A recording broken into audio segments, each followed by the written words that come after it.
At least on Zoom it does.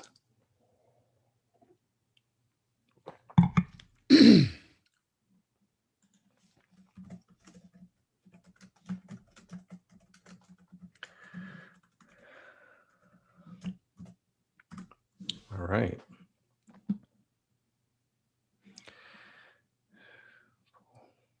And let's see. All right. So we're rolling. Are you good to go like about 15, 20 minutes? You have a preference? I am good. 15, 20 minutes is fine, brother. We can go over if we needed to. Okay. One moment here.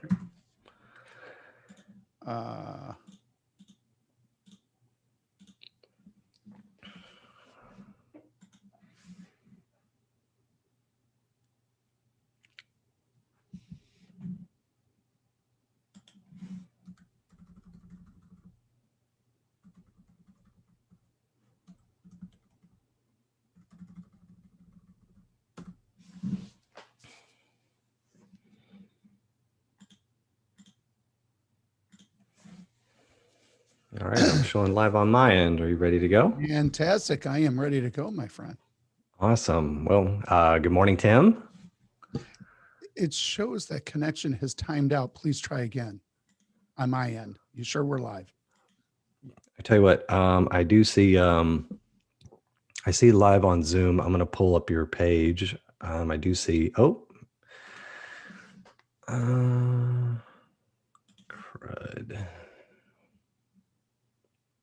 I do show live on the channel.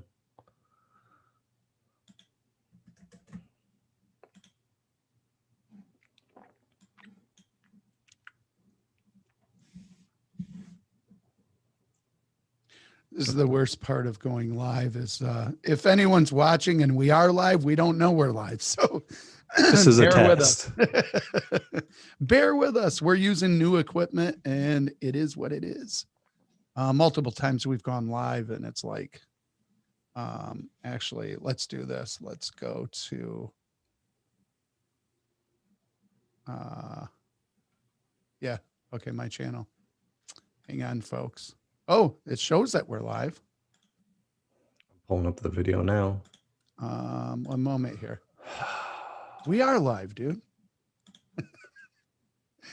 Awesome, man. So listen, anyone that's watching, let us know if you have a question for us, but I have Adam Sherwood on as well. We're going to be talking about designing your online business, designing your life, your journey. So welcome, Adam. How are you? Good. Hey, good morning, Tim. Looking forward to getting into our topic today. And for that, if we could, for a lot of our listeners, there's going to be lots of people at various stages of like development. I know for myself, when I met you several years ago and you were actually speaking at an event on online marketing and what's on the cutting edge of online businesses, how to do that, how to dabble in that space. I knew there were great possibilities with,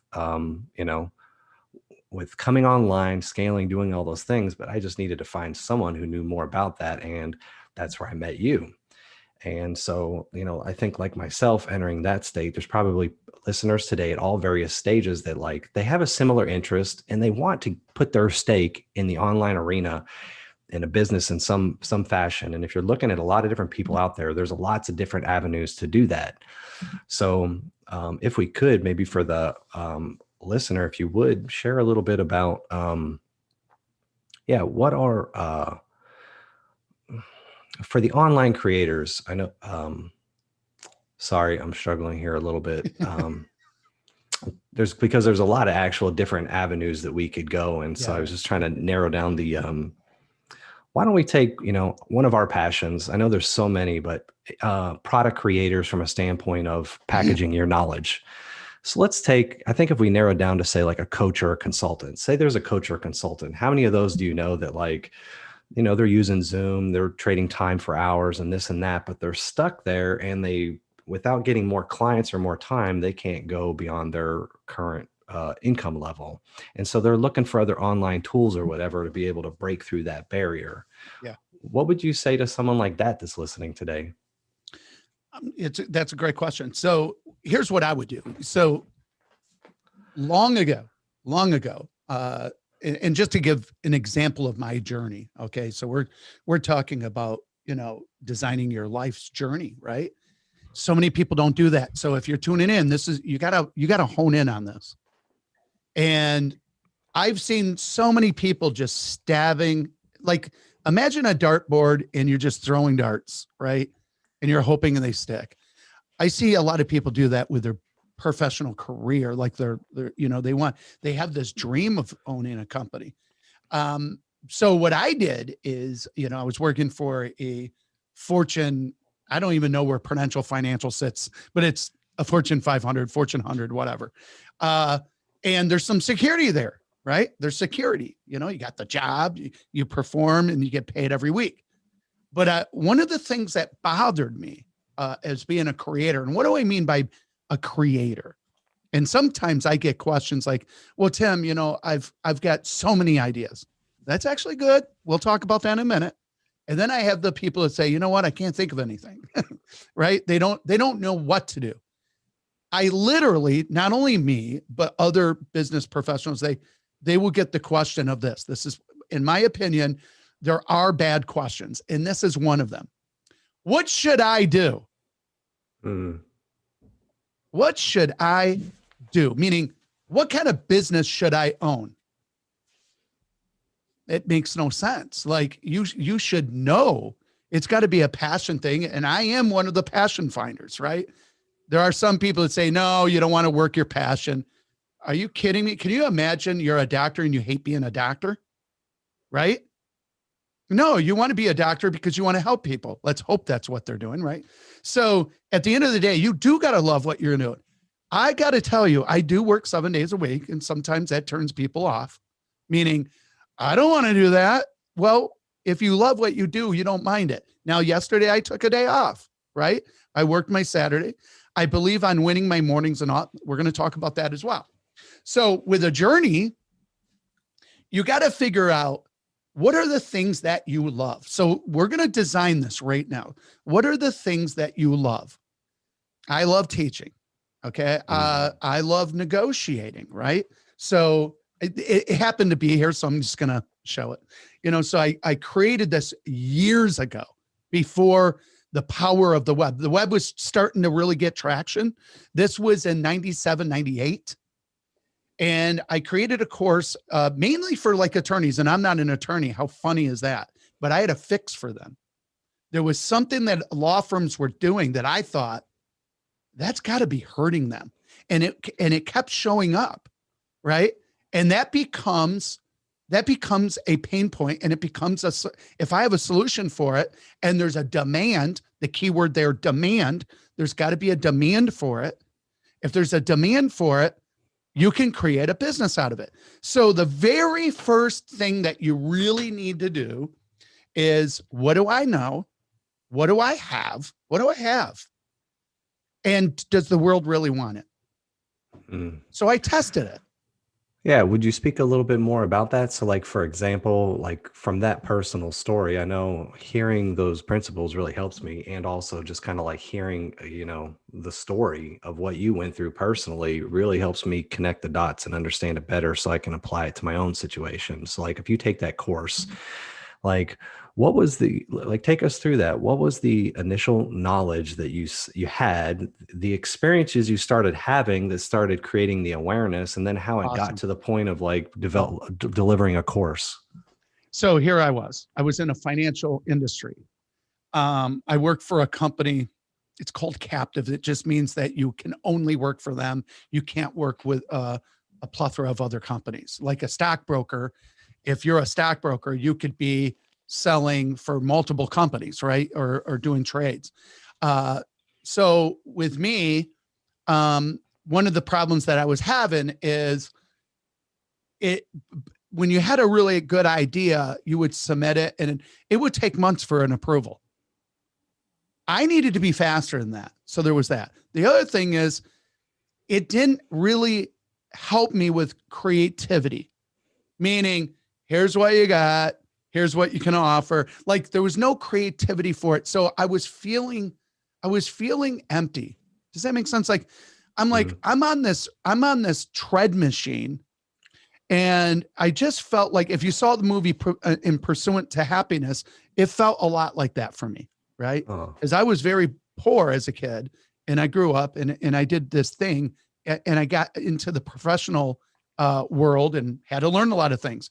If you saw the movie Pretty Woman, where she had to learn what forks to use, that was me.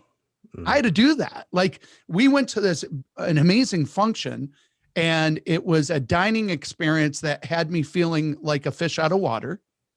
If you remember the Titanic, where I forget his name, but the boy, Leonardo DiCaprio in that. What was his name in there? I don't anyways, remember. You know the deal. He was third class, and then here he is dining with these people, and he made this comment. Just yesterday I was sleeping under bridges or whatever. I forget exactly what he said. And today I'm dining with you fine folks. And it felt like that. Like I've had so many parts of my journey. And then eventually I got this thing called, it's profound too.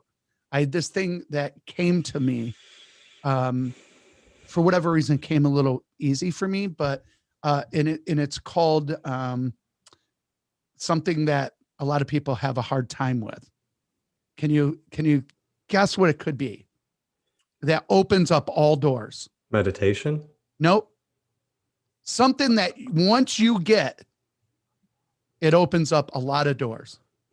I'm going to just go with it. It's called confidence. Once I had confidence. That's what I was thinking. Followed up with competence. Everything changed. What do I mean by that? So here I am. I'm ready to leave this Fortune 500 company or Fortune 100, whatever it was, Prudential Financial. And then I'm going to go out on my own. I ended up taking over a company that I worked for as a consultant. And what happened was before I did that, though, I helped my customers in the financial world. And I here's what happened. I'm in a meeting and he says, Tim, I thought I was there to help him invest hundreds, if not millions of dollars into things. And he says, Tim, here's the deal. I'm screwed. I'm about to lose my house. I'm being sued. And my life is almost over. I've got Parkinson's and even my friends are leaving us. Whoa. And I'm like, what? Meanwhile, same week, had another client says, Tim, I really need to talk to you. I get there. He goes, our company just downsized. And by the way, I always knew that he walked a little funny, right? His first name was Dave. Not anyone you and I know, but his first name was David. And here was the deal. I said, well, what's the problem? He goes, Tim, I'm embarrassed to say this, but I'm an illiterate. Where am I going to go? There's no more factories. Where am I going to go? Every company that I even spoke to, they say that there's a test I have to take. I can't take a test. I'm an illiterate. And I'm like, So what I did is I felt their pain. That's a key thing right there. There are some people in my industry that would have said, I can't get out of here fast enough. There's no way I'm going to make $1. So bear with me here. Meanwhile, I knew what it felt like because I had a father that lost both legs and we went from maybe like a middle class to poverty, when I was a little boy. And I saw the devastation. I saw it firsthand. And I knew I'd never want that to happen. So that's why I became a planner. Do you see what happens? Like a lot of people, they'll go through a struggle in their life and it makes them better somewhere else. Look at all of the actors or look at all of the even the billionaires of today or millionaires of today. A lot of them come from struggle. A lot of them do. Some of them are born with a silver spoon. Yes. The Trump kids, right? But at the end of the day, a lot of them come from struggle. What's his name? That he created FUBU. Damon John. Just incredible stories, right? So what's cool about that though, for me, I thought it was an advantage because I already know what it's like not to have. So everything else is based on better than that. Does that make sense? So I never had a fear because I'm coming out of fear. So fear doesn't work anymore, which I love. It sounds like what, in other words, since you had already been there, it was like, it's like I've already experienced that. Like, so what does that have over me? Exactly. It was, I'm not going to go in that story, but there Well, was, so I guess, I'm going to real quick. My dad, when he did have legs, he was very abusive, meaning physically. We got beatings, that bloody noses, stuff like that. And so now when I'm in school and somebody my size or maybe slightly bigger, because my dad was almost 300 pounds, big dude, big shoulders. My son's kind of got his size. I look just like him, but I don't have that size. My dad was a big guy, and had a temper that was like a gorilla, and he had the strength of a gorilla to boot. So when I got into a fight in the school, do you think I worried? Like, after you already faced the 300-pound gorilla, what's this guy? I faced this dude, and when anyways, so I no longer had fear. Now it got me in trouble. Trust me, it's got me in trouble. Now, some of you that's watching, what does this have to do anything? Because once you remove fear, fear can be a motivator. It can certainly be a motivator. Poverty, struggle can be a motivator. You need it to be the fuel in your tank to get going for your journey and your dreams. That's what you need to do. And that's what I was seeing in my head. So unfortunately, I daydreamed a lot in school because I didn't want to be there. I knew where I wanted to go, and I was seeing it. And I see things to this day. Matter of fact, something happened over the weekend. I see things. I see my products. I see when I create a course or something, I see it before I do it. But today, we actually have no barriers today. So when I was younger, it's funny because there's Russell Brunson. Everyone knows he's the creator of ClickFunnels. I remember when he was a online marketer, no different than me back then. Obviously, he went into the hemisphere. And why? Because he just kept doing it. And he kept working his craft, and he would fail. Then he would work. If you keep doing that, success will come. Somebody just coined the phrase, and it was so profound. I wish I could remember it. And it was something like, you don't work for the money. You don't chase money. What will happen is if you work for a good cause, the money will come. And I forget the actual quote, but it's so true. So that's number two. If you can decide, okay, what is it that I can do? And I know that a lot of people talk about this stuff, but we're going to just hone it in for you. What is it that I can do to serve people? So think about this. Going back to the two people with Prudential, I said, hey, David, I got great news. He goes, what's that? I noticed something. I'm going to come by your house. So what I did is I structured my day to where the money-making clients, right? And then I'm donating my time because I know that this guy's not going to be a client for now anyways, but he needs my help. He needs my help. He needs an advocate. So I go to this house. I said, I got great news. And he says, what's the deal? I go, first of all, you're spending about $800 on these items it was even more than that, I think. But being that you're going to be retired now, here's what you're going to do. You're going to go and I noticed you have problems with your knees. I asked him what those were. You go to your doctor because that's really what Social Security disability is all about. I know some people abuse it, but it's really meant for something like this. I said, you need to go and here's what you're going to do. Oh, I was already told by an attorney that I would never get it. Don't listen to that. Sometimes you got to listen to your gut too. You just keep going. Never lose sight of that goal, right? So sure enough, I get a phone call. He goes, Tim, you're not going to believe it. I got approved. I'm like, that's awesome. Now we're going to really plan.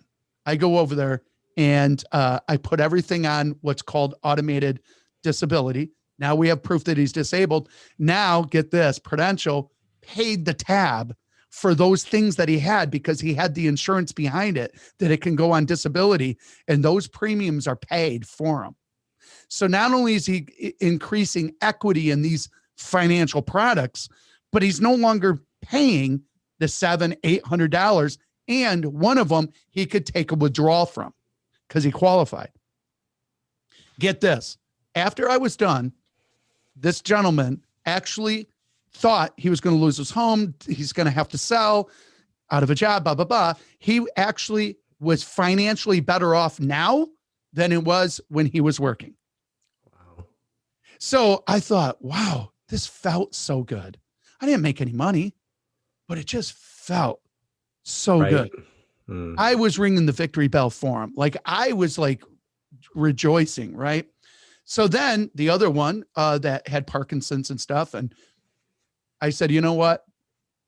Give me those lawsuit things. If you don't mind, let me make a few phone calls, because his wife was crying when I got there. And she says they are very belligerent. They don't listen. They are not about helping us. It's all about, we're suing you, blah, blah, blah. So I said, if you don't mind, let me take this phone call. I was young, dude. I was like 24, 5, 6, somewhere in there. Wow. I take the phone call, and I thank God, for whatever reason, I had this voice that sounded older than I was, right? And so I'm negotiating with this firm that's very aggressive, makes lots of money, law firm, and I got them to strike a deal. And it was the way I was negotiating too. And I remember my client looking at me like he was just glued and fixed, like, what is happening right now? I realized I had a skill. I was a problem solver. I realized, oh, God gave me a gift. I have the ability that things come to me fast. And I'm not bragging. Everyone has abilities. What it was is I'm able on the fly to make quick decisions, negotiating decisions, and the solutions are coming to me. And before you know it, we struck a deal, and their problem was resolved that day. Not all of their problems, but that particular problem was solved. So what did I do? I come home to my wife. I said, I know this is weird. There's a company that kind of does what I've been doing for the last few months, because I feel so much for these people. And I said, I think I want to work there and expand this gift and eventually get paid. Right. So that's what I did. And then what I did after about 2 years, I ended up buying them out, changed the name, and we built that business. It was an incredible, beautiful ride. So just to clarify for our listeners, if you were Yes. just to say, like, in lay terms, what was that business that you were consulting with that you eventually bought out? Well, that I can't say. It was under an NDA, but it or was just like or consulting. maybe the type. I'm sorry, the type of business. So it was a consulting business turnaround. So it was business and personal turnaround.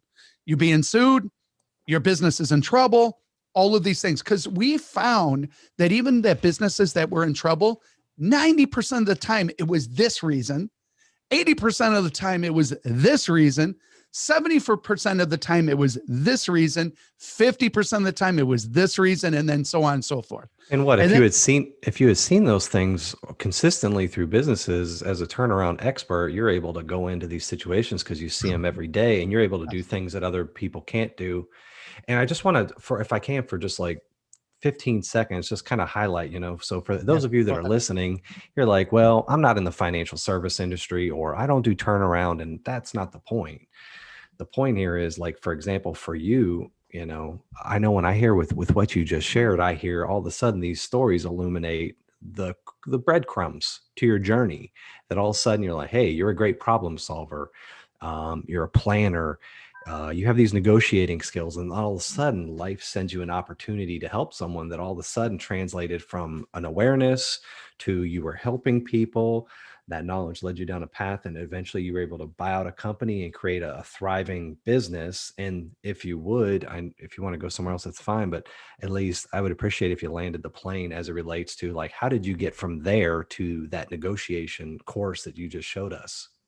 Because at that point, I created an arsenal. I was able, through obviously experience and winning, I think I had well over 500 companies turned around, well over that personal. Wow.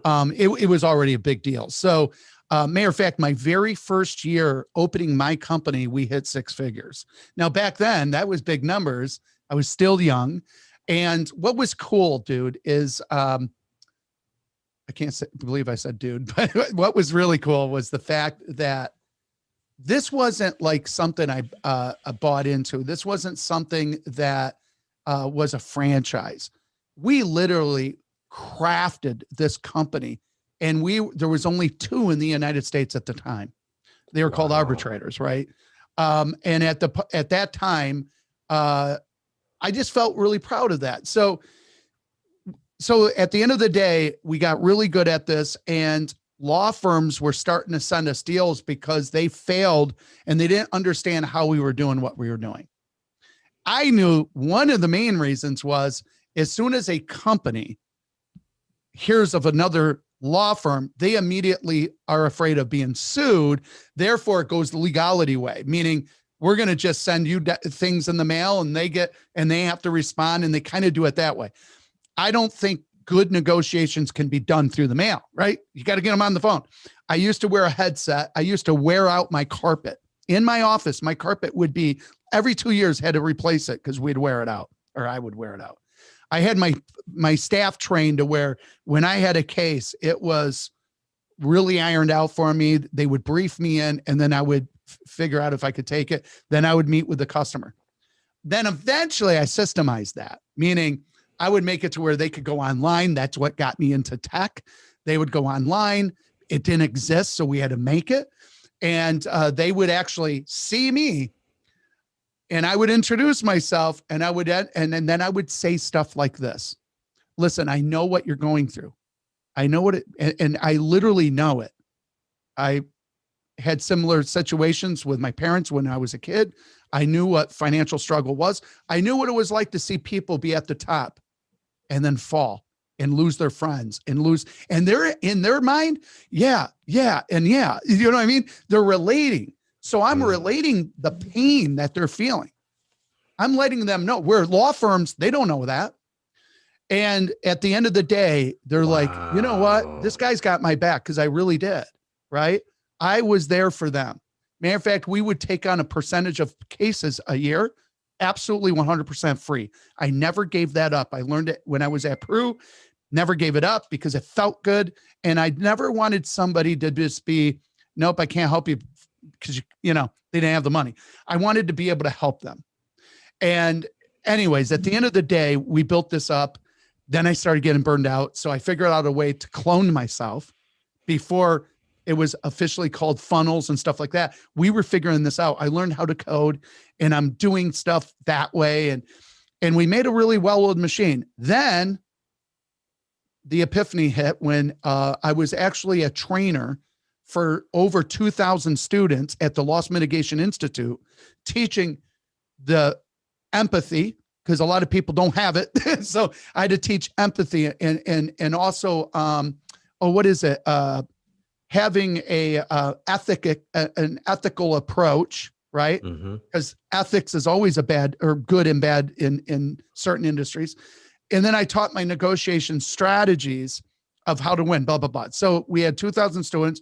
Back then, you didn't think to get email, right? And again, so for those that are listening, what kind of time date that so people kind of can connect the dots? Like, oh my approximately gosh, like 2000 or? It was it was when the fallout happened. So I'm going to say 7 and 8. So somewhere between 2007 and 2008. I did predict the fallout. I thought it was going to be credit card in 2005 because bankruptcy reform was passed by President Bush when we thought for sure he was going to fail it.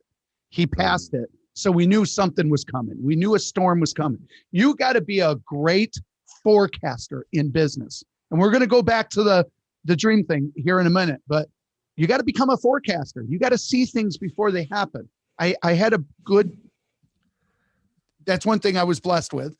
And at the end of the day, what happened was, right after that,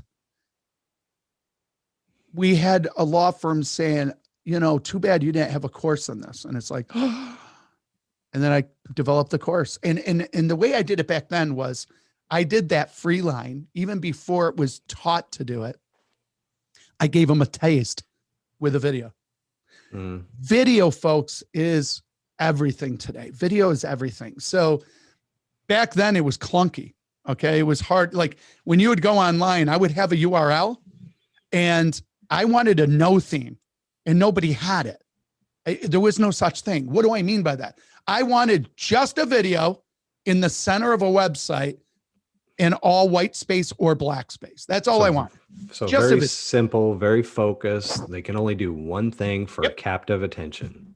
And I used to do that. And I'm telling you, it was, you won't believe how much that did for me. I would buy a domain name specifically for a subject matter. Like, let's just use the example of negotiating to make your deals happen.com video. And then it would send them somewhere. Right. And then I formed a membership website later. I went from physical. So especially my wife originally was shrink wrapping these at a company. She would pick them up, bring them back to our office, and then her job was shipping them throughout the day, which was so much fun. It was really cool. I have pictures of that, like all these courses and boxes, and it was very cool. And that did like a ridiculous amount of money in itself. And that's when I realized, you know what? You can truly create your own economy, especially the more knowledge you have, the more gifts that you have, the more you can do this. And there's a balancing act that you can do that ensures you success. So the very first thing, and then we'll wrap this up. And by the way, we go deeper with this, folks. We're going to keep on these type of subjects. But distribution today is free. Back then, it cost me a lot of money to put the ads in newspapers and magazines. That's where this ad, everything was created. I created this graphic arts. Now, mind you, the books itself were professionally bound and made, but I had to create everything. And then what happened is this beautiful thing called the internet caught up. Technology caught up. The internet caught up, meaning the methodology was a great one. This is why a lot of companies that were, before 1990, believe it or not, there was this thing called DOS and all this, that dial up. And if those companies would have existed today, they probably would have done extremely well. What it was is it was so hard to get on the internet back then. So once the internet caught up, or I should say got better, I knew that was going to be it. I'm like, you know what? I can clone myself. And once I started doing that, everything changed. And then right around 2012, I think, no, 2015, I went to my wife and I said, we're going to do something crazy. Let's retire this company. We went to lunch.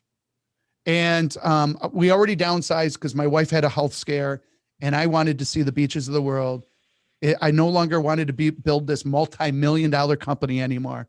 I just wanted to live life really great and show my wife an incredible life. That's my mindset changed. Then she obviously got healthier and things were great. Of course, she just recently had another health scare, as you know. But at the end of the day, I realized freedom was worth everything. Freedom of choice, freedom of what insurance company you should have, freedom of your own benefits. Like a lot of people say, I don't want to leave my career because I've got benefits. You can create those.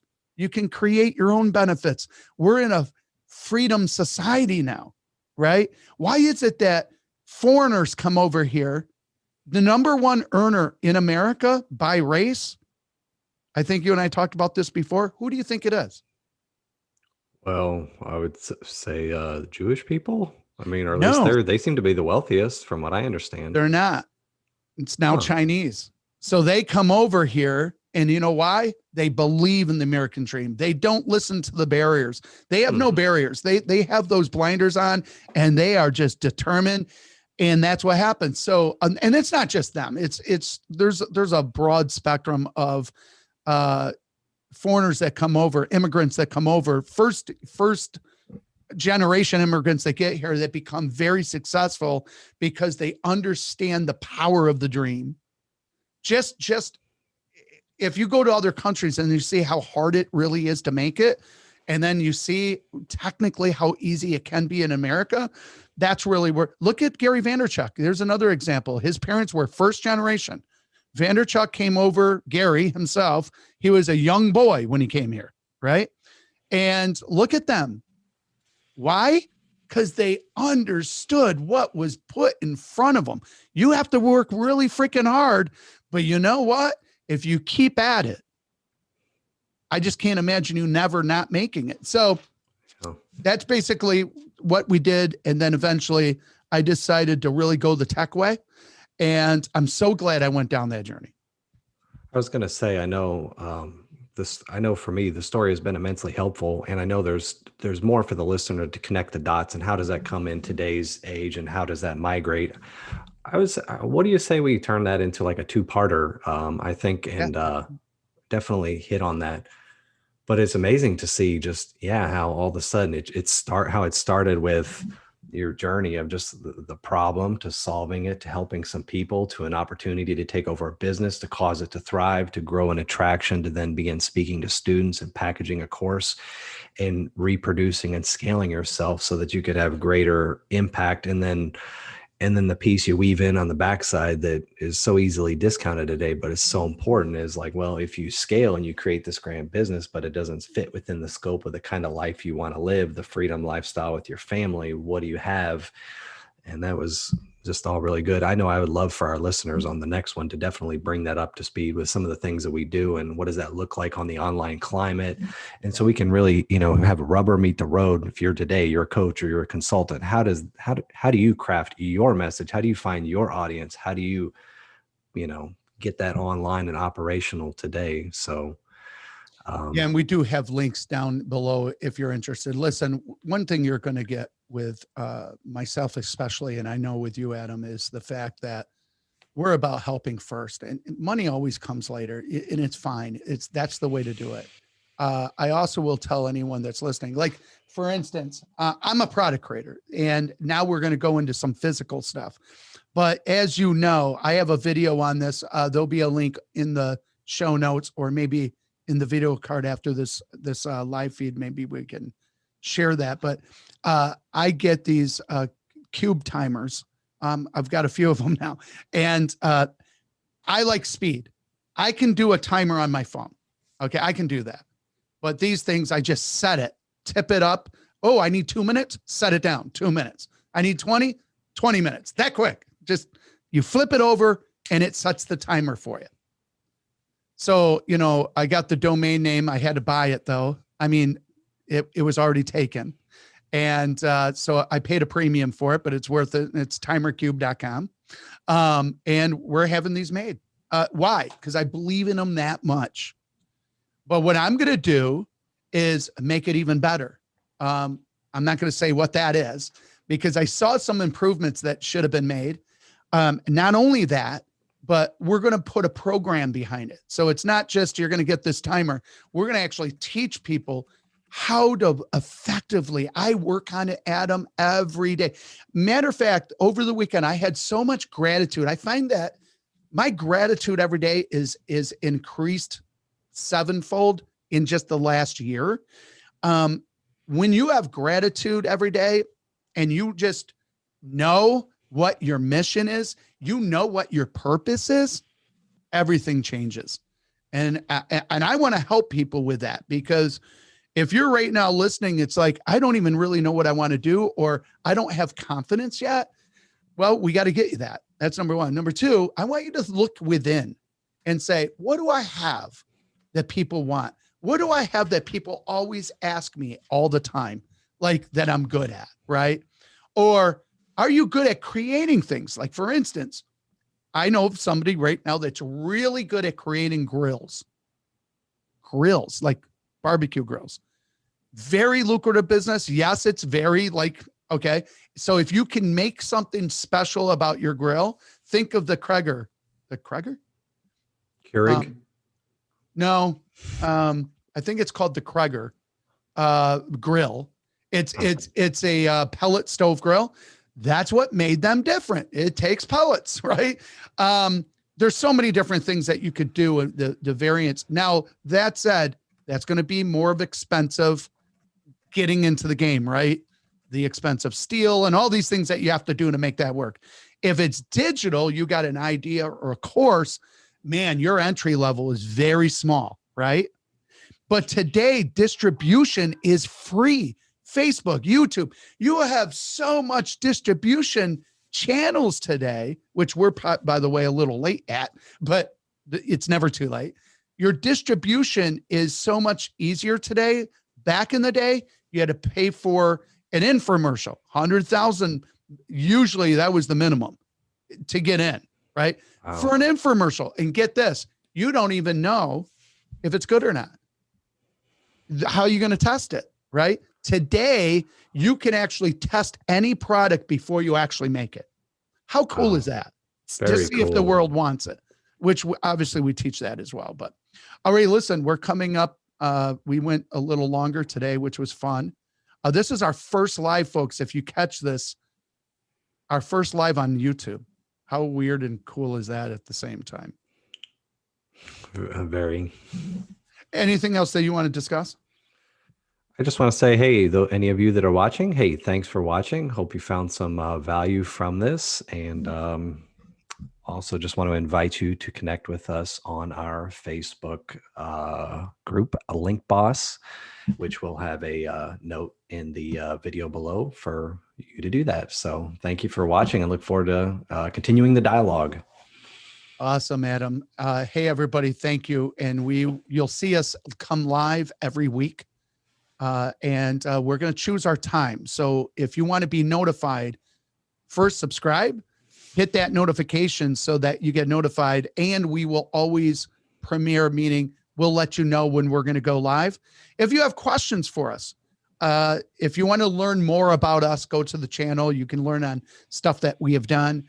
But if you have questions for us, you're stuck, feel free to either message us or in the comments, put we read all comments, folks. So put it in the comments as to some of the things that you're stuck on, or you would like us to talk about on another show. Feel free to put it in there as well. Otherwise, thank you again, and we'll see you on another